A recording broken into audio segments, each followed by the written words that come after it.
बचने के उपाय दोनों हमारे द्वारा रोगियों को बताए गए और निःशुल्क आयुर्वेदिक औषधियों का वितरण किया गया और लोगों को साफ सफाई, गड्ढों में पानी को एकत्र न होने दें और लगातार अपने हाथों को साफ रखें।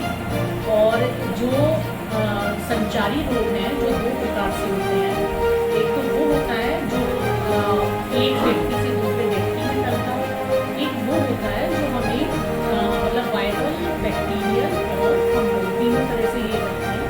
तो हवा के द्वारा जो फैल रहे हैं और जो जैसे किसी इंसेक्ट ने काटा उसके द्वारा जो बॉडी में ट्रांसफर होगा और वो जैसे मच्छर है वो अलग अलग लोगों को काटता है और फिर उसको बीमारी को बढ़ाता है। जैसे डेंगू, दिल्ली में कितना डेंगू फैला था, इस तरह की जो बीमारियाँ हैं। दूसरा जो है जो भोजन के द्वारा बीमारियाँ फैलती हैं, जो साफ सफाई से भोजन ना करना या फिर उसके द्वारा जो बीमारियाँ फैलती हैं जैसे उसके लिए सबको जागरूक किया कि साफ सफाई रखें भोजन और बाहर से अगर जाते हैं तो हाथ को साफ करें और साफ सफाई का विशेष इसके लिए सभी लोगों को जागरूक किया। आपने शुरू कराया है कि किसी विशेष अवसर पे है या सरकार समय समय पर इसके लिए निर्देश देती है, उसका क्या? एक्चुअली जब से कोविड आया है, कोविड के बाद से जो संचारी रोग है उसके लिए हमारी उत्तर प्रदेश सरकार बहुत सीरियस हो गई है। तो उनके जो है दिशा निर्देश के अनुसार जो भी ऑर्डर आते हैं उसके आदेश अनुसार लोग कैंप लगाते हैं।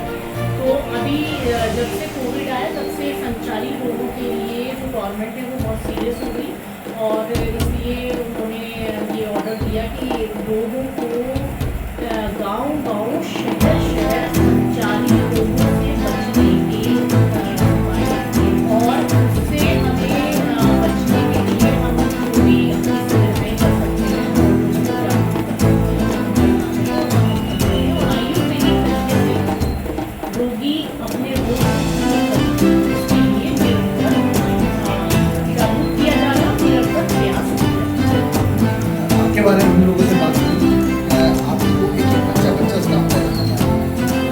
अक्सर जब कोई अधिकारी आता है या तो गाँव के परिवेश में आते हैं, फिर उनका परिवार का हिस्सा होता है।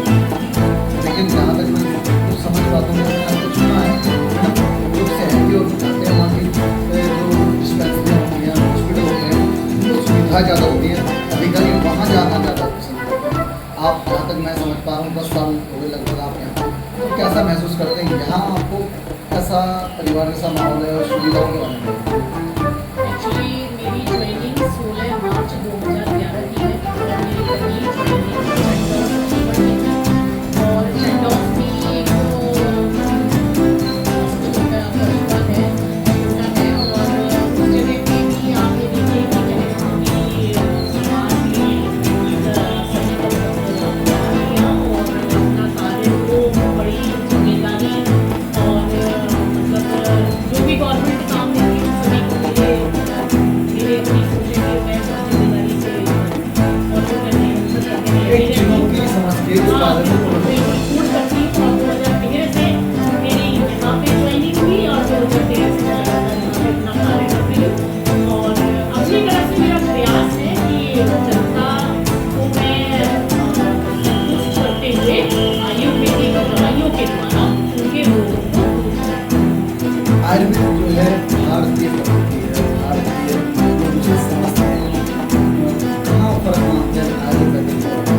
देखिए मैं कभी भी किसी पैथी को किसी पैथी से कंपेयर नहीं करती क्योंकि मेरी सोच ये है कि जो भी अपनी डिग्री लेके जो भी डॉक्टर्स आए नहीं, मेरा कहने का मतलब है कि कहा जाता है कि जो आयुर्वेदिक है स्लो इलाज होता है, लेकिन वो सस्ता भी होता है, इसलिए जिन जिन तक पहुँचने में शायद आयुर्वेद सरल है।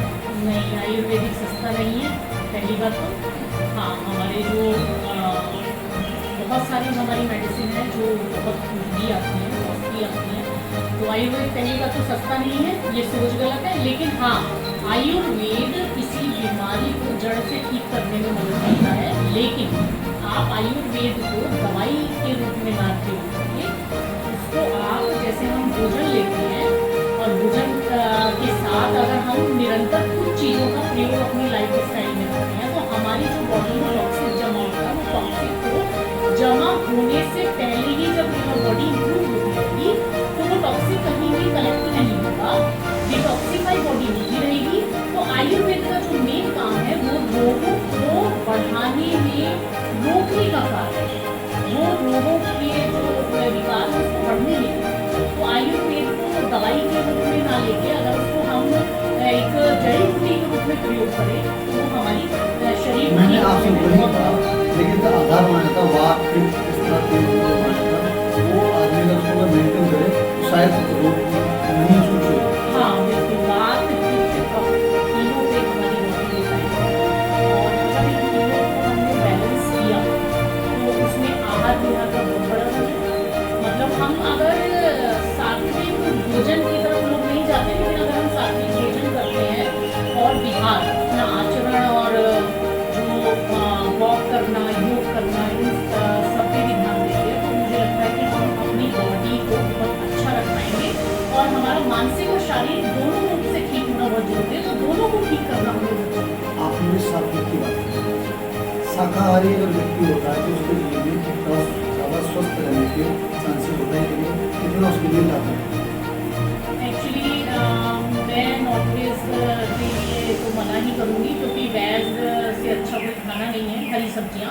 जो कहते हैं जो स्वस्थ जो शाकाहारी लोग हैं ज़्यादा स्वस्थ होते हैं, शायद ये नहीं, क्या? एक्चुअली इस समय बहुत सारी मेडिसिन भी दवाइयाँ पड़ रही हैं हरी सब्जियों में, तो थोड़ा सा ये है कि पेस्टिसाइड की वजह से थोड़ा सा प्रॉब्लम तो है, लेकिन अच्छी तरह से वॉश करके हरी सब्जियों को खाना चाहिए। और दूसरा ये है सलाद, हरी सब्जियां फलों के रूप में अगर सही तरीके से वॉश करके प्रॉपर हम लोग खाते हैं तो वो नॉन वेज से बहुत बेहतर है। मतलब ये बात सही है कि लोग जो शाकाहारी होते हैं वो ज़्यादा उनका जीवन स्वस्थ होता है। नहीं, जीवन तो इसलिए स्वस्थ होगा क्योंकि बॉडी में जब हमारे कहीं भी कोलेस्ट्रॉल एब्जॉर्ब होने की कहीं जगह ही नहीं होगी कि एब्जॉर्ब ही नहीं, वो रुक नहीं रहा, कहीं भी कोलेस्ट्रॉल नहीं हम ले रहे हैं तो वो हमारी बॉडी में नहीं रुकेगा तो हमारी डिजीज़ कम होगी। तो वो है कि डिटॉक्सीफाई, इसीलिए हमारा आयुर्वेद कहता है कि पहले बॉडी को डिटॉक्सीफाई करो, उसके बाद आप कंटिन्यू उस मेडिसिन को लेते रहो। तो जब बॉडी क्लीन रहेगी और कोई टॉक्सिक नहीं रुकेगा तो ऑटोमेटिक कोई भी बीमारी हमारी बॉडी में लंबे समय दुष्प्रभाव नहीं डालेगी। अब जैसे लोगों को कहा जाता है कि आप आयुर्वेदिक क्या ये कहें कि अपने एक विभाग के रतन की तरह देखा जाता है आपको। एक श्लोक आजकल चल रहा है, चलो गांव की ओर, आप उसे कितना साथ में? मैं गांव में ही ड्यूटी कर रही हूँ और जब मेरी ज्वाइनिंग हुई थी वो भी गांव में हुई थी, तो मैं गांव को बहुत पसंद करती हूँ और मुझे लगता है कि मैं बहुत किस्मत की धनी हूँ कि मुझे गांव की नौकरी करने का सौभाग्य प्राप्त हुआ और जितने भी समय गांव में मैं ड्यूटी कर पाऊँगी मैं करूँगी और मैं बहुत अपने को सौभाग्यवान मानती हूँ कि मुझे गांव की नौकरी करने का सौभाग्य प्राप्त हुआ। तो ये थी हमारे साथ डॉक्टर रितु सांगवान जी। जैसा कि कहा जाता है चलो गांव की ओर, तो गांव का जीवन, गांव का परिवेश आज भी भारत के लोगों के लिए एक बहुत बड़ी चीज़ है, बहुत महत्व रखता है। और साधन बड़ी चीज़ नहीं होती, इच्छा बड़ी चीज़ होती है। अगर आप लोगों की सेवा करना चाहते हैं, लोगों के लिए आप अपने जीवन को समर्पित करना चाहते हैं, आप कहीं भी रहिए, आप उन्हें अच्छे से सेवा कर सकते हैं। साधनों पर डिपेंड नहीं रखे, आपको इच्छा शक्ति पर डिपेंड रखें। और मैं गोपाल डॉक्टर, मेरी शांति विशेष आपसे यही मिलता हूँ। नमस्कार।